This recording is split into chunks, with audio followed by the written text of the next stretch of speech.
শীত তো চলেই যাচ্ছে, তো ভাবলাম আমি আপনাদের সাথে আরেকটা পিঠার রেসিপি দেখালি কেমন হয় বলুন তো আপু ভাইয়ারা। তো হ্যালো এভরিওয়ান, আসসালামু আলাইকুম। সাবিনাস লাইফস্টাইলে আপনাদের সবাইকে স্বাগতম। কেমন আছেন সবাই?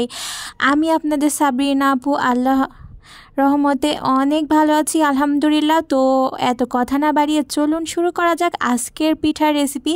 তো আজকে আমি আপনাদেরকে দেখাবো আমাদের কুষ্টিয়া এলাকার ঐতিহ্যবাহী কুলসি পিঠার রেসিপি।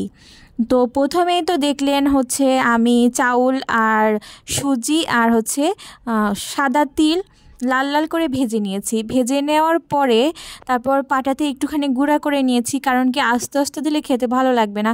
তো একদম মিহি গুঁড়া করবেন না, অল্প গুঁড়া করতে হবে। গুঁড়া করে তারপরে হচ্ছে এর ভিতরে আমি নারিকেল তারপর দুধ দিয়ে আর ওই যে গুঁড়া করে নিয়েছিলাম সেই গুঁড়া পানি দিয়ে আর পরিমাণ মতো আপনারা যদি চিনি ইউজ করেন তো চিনি ইউজ করতে পারেন, বা হচ্ছে আমি তো ইউজ করেছিলাম হচ্ছে খাঁটি খেজুরের গুড়। আপনারা চিনি দিলেও কোনো সমস্যা নাই, টেস্টটা একটু অন্যরকম মানে লাগবে তাই আর কি। তো একটা শক্ত খামির তৈরি করে নিয়েছি।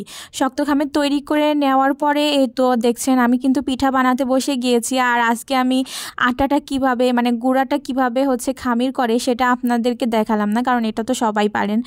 সো এটা দেখালাম না। তারপরে হাত দিয়ে বাটি বাটি মতো বানিয়ে তারপরে এই তো বিভিন্ন রকম ডিজাইন করে নিচ্ছি আমি। দেখতেই তো পাচ্ছেন, দেখেই বুঝতে পারবেন আমি কিন্তু বেশি একটা ডিজাইন আজকে করি নাই।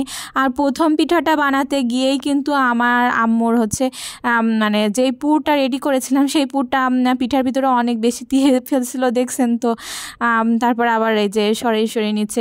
আপনারা কিন্তু পরিমাণ মতো পুর দিবেন, না হলে এই যে পরবর্তীতে ওরকম মানে এরকম হতে হবে। তো এই তো আরেকটা পিঠা কিন্তু আমি বানিয়ে নিচ্ছি। প্রথম পিঠাটা বানানো হয়ে গেছে, তারপরে এই তো আরেকটা পিঠা আমি সুন্দর করে দিয়ে বানিয়ে নিচ্ছি। আর খামিরটা অবশ্যই একটু শক্ত করে বানাবেন, না হলে কিন্তু পরবর্তীতে আর পিঠা ভালো করে বানাতে পারবেন না। তখন হচ্ছে এই খামিরের ভিতর থেকে এইগুলা হচ্ছে মানে আপনার এই পুরটা বের হয়ে আসবে, তখন আর পিঠার ডিজাইনটা ভালো হবে না। এই তো দেখছেন হাত দিয়ে সুন্দর করে ডিজাইন করে নিচ্ছে আমার আম্মু ঘুরিয়ে। আপনারা আপনাদের পছন্দ মতো ডিজাইন করে নেবেন, বা এরকম করে ডিজাইনও করতে পারেন। আমার কাছে কিন্তু এই ডিজাইনটা অনেক ভালো লাগে। তো বেশ কয়েকটা পিঠা বানানো আমার কমপ্লিট। আপনাদের সাথে কথা বলতে বলতে কিন্তু আমার সবগুলা পিঠা বানানো হয়ে গেছে।